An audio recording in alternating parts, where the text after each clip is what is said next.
It is Wednesday, November 2nd, 2022 at 6:09 p.m., 1809. This is my video journal. I'm Mitch Miller. And I'm systematically challenging the United States military to a pistol duel or a default to a wrestling match. So we'll start off with that. We're on to the rank of Sergeant Major.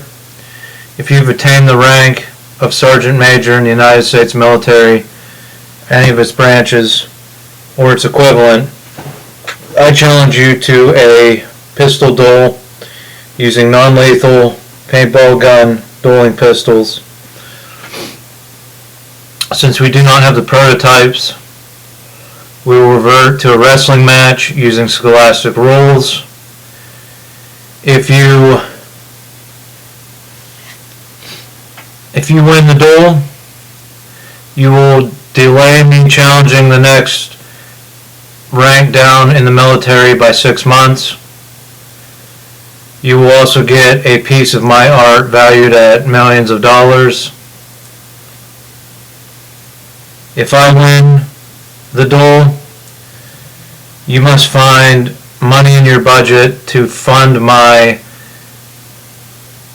Smart Weapons Company, the first product to be produced by that weapons company, 100% guaranteed first product, will be a set of non-lethal paintball dueling pistols.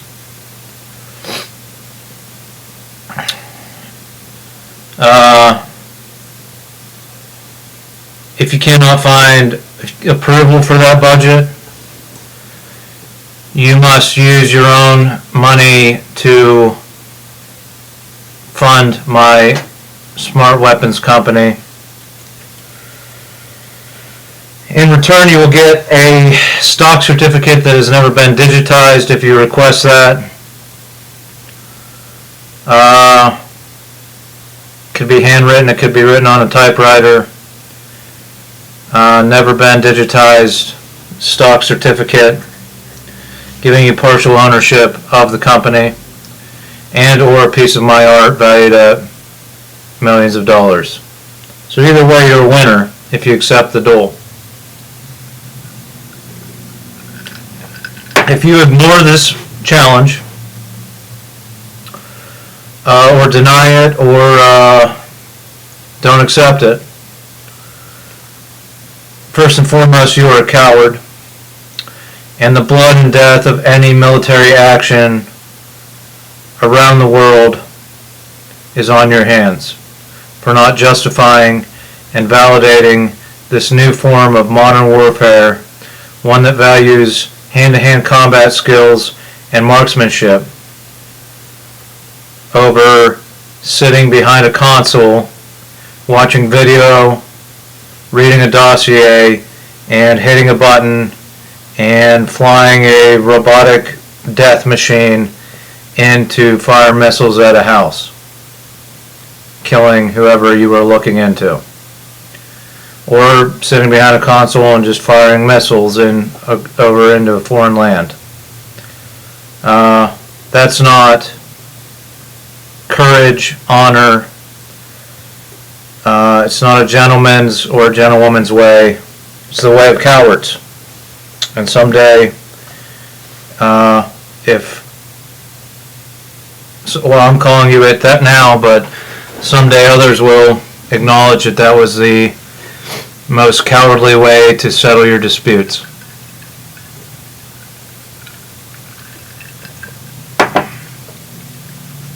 This segment brought to you by Buffalo Trace, the finest bourbon that I own right now, so I'm drinking it. What to talk about? So the basement videos, the other basement computer that my Magic Jack ran off of for 2 or 3 years previously, it was my mother's. It had Microsoft Word on it, and I typed a series of documents over the course of several years on that computer. Hypothetically, I thought that Israel or someone, because Israel owns Magic Jack, or that the intelligence community would acknowledge the old rules of wiretapping, since it was a landline phone line, and protect that computer to a higher degree than somebody's cell phone or a computer like this. It was actually tapped into a phone line, grounded on grounded wired internet. So I typed these documents, never to be seen on a weekly protected computer, and I have them. A guy I work with is okay with computers. He was able to get my file, my folder with 20, 30 Word documents in it. I have it on a USB drive, and you can own the basement files for the low price of $666. That's right, buy them now. See what I wrote over the course of several years that nobody else in my family knows about. The basement documents, the basement files, 666. We tried to get my hard drive, my external hard drive that I had since college. I had some projects saved on there. One was a music video called Confetti by the Takeover, or the 1-2-3. This was post-college, I guess, that I had it. I think I bought it back in college, though. And the other project movie that I did make in college. It was a student film. You were supposed to use found footage from the film library, Pittsburgh Filmmakers. That's open source, open to anybody can use it. The copyright is waived or paid for it through the library at the Pittsburgh Filmmakers. Set a score to it, make a movie about using just found footage. So I'll talk about that, but this external hard drive is what I carried all over Denmark with me. Well, Berlin, the final time I fled in 2016, I had this with me when I lived in Europe for 3 months. And the project I'm talking about, it was a student film, I forget the name of it, but it started with the found footage of Stonehenge. Had some kind of Gothic score to it. It showed other monuments through time, and it ended with helicopter aerial footage of the World Trade Center post 9/11 when they were still excavating the wreckage out of there, lit up at night with spotlights. And my theory is that I'm highly qualified to work for the federal government because I feel that any federal employee that leaves the country, or we'll say at least that tries to leave for 3 to 6 months, should carry with them a copy of World Trade Center video post 9/11 wreckage. Should carry it on a mini SD card in their wallet, because a lot of people say never forget. So what better way to never forget than to carry some actual documentation of it. Now you can buy my video. It's a short 2 to 5 minute video if you can get it off that hard drive. Now the hacker group in Denmark and Aalborg or Copenhagen, they might have a copy of it. The hard drive's broken, probably because I rolled it all over Copenhagen multiple times. But it also was kept in a suitcase in a storage closet at the Tusenfrue Anarchist Punk enclave. So somebody might have got into it there, checked everything out, and then disabled it. My friend said he took it out of the case and plugged it into his thing that reads hard drives, and the files come up. As soon as he tries to copy them, they disappear. So I don't know if his internet's hacked and they're just not letting him get these onto a USB for me. If it's disabled when you try to copy it, a better expert than him could probably get these files.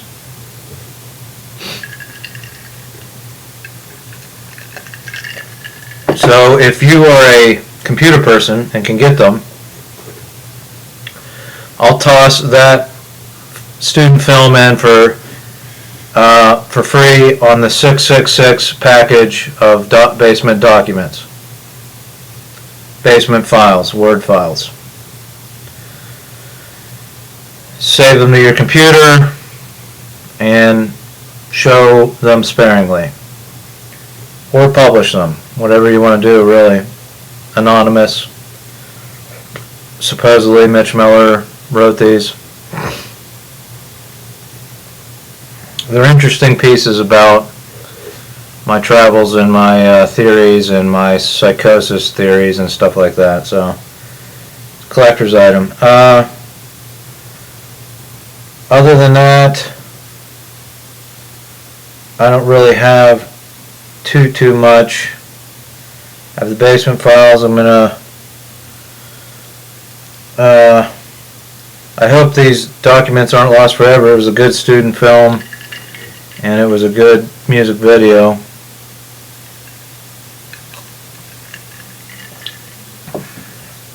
I noticed that Tegan and Sarah, for their home screen on their lyric-only music for their new album, shows an ice cream cone, kind of like the ice cream cone in the background of my movie Respiration, with a razor blade sticking out of it, which is how the music video Confetti opens, with Nick Snyder cutting his wrist with a razor blade. We did some special effects there.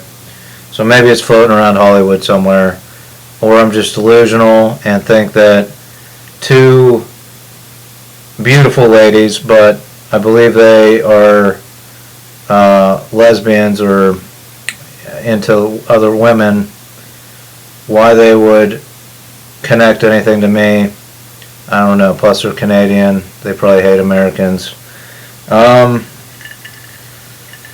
So, you know, I don't know where I was going with that. But here's the going out the next couple nights. I'm taking new medication. I'm noticing a lot more muscle twitching, movement situations, and these antipsychotic drugs do this. I'll probably break down neurologically in hopefully I make it to my 50s, before I have kind of like Parkinson's probably type situation. So I could get 10 good years in. And it could be related to all the drinking I've been doing this week while my wife's out of the country. I notice when I imbibe in marijuana, I get a lot of twitching, neurological twitching. Be interesting if we had a pharmaceutical industry that actually investigated into the uses of drugs like marijuana and alcohol treatment, other than just looking for heart medication, ulcer medication, and jacking up the price of insulin. I got a plan for that, though. I got a plan for everything. Just call me, give me $20, we'll end corruption, so on and so forth. I feel like there was something else I was going to talk about. Thought of it earlier, but I can't think of it now, so I'll close this out. Thanks for watching. Join me next Wednesday when I talk about my passport, how I have a stamp on it from Homeland Security, and how I thought Trump had changed the rules for entering and leaving the country so that you do not have to demarcate what mode of transport you took to get into the country because of this stamp. Might even show the passport on here, the stamp. Conspiracy theories, psychosis, delusional ideas, it all catches up with you. That's why I stay on the medication, and that's why I went on a little bit more to help with my sexual stamina, my sex drive. I don't know why. I'm married, so why would I want to jack that up? Who knows? Just to feel like I used to feel, I guess. Thanks for watching.